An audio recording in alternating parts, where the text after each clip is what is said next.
Divided States of America indeed. The shift in public opinion between 2008 and 2016. Yes, I do believe American public opinion changed between 2008 and 2016 based on John Zaller's article, Information, Values, and Opinion.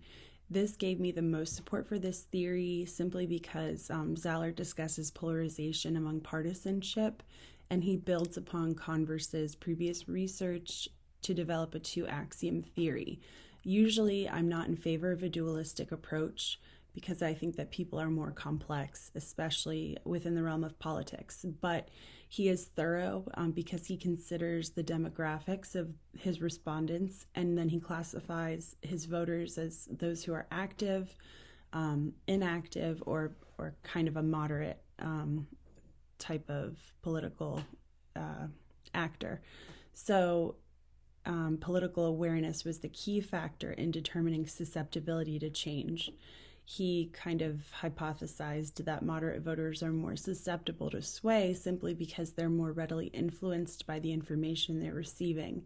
They may not be as convicted of their beliefs as somebody who's incredibly politically active or elite, and they're also not, they're more easily influenced because they are interested, or I'll say more interested than someone who is not interested at all.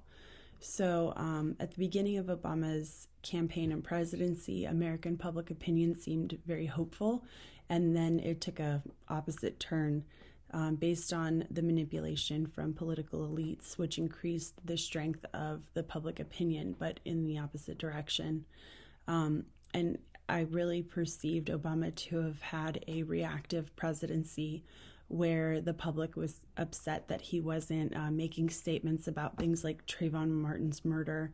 And he, theoretically, he was supposed to have been moved by public opinion, but he was more or less forced with lack of support despite his early momentum. And he ended up taking executive action, as we heard, to fulfill any promises because of the lack of support that he had.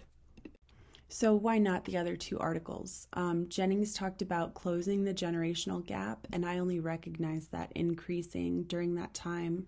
Shapiro talked about shifting public opinion through received aggregate data, but there were large events that caused fundamental shifts in public opinion, such as Obama's response to the birther movement, the handling of the Wall Street bailout, and the murders of Trayvon Martin and Michael Brown.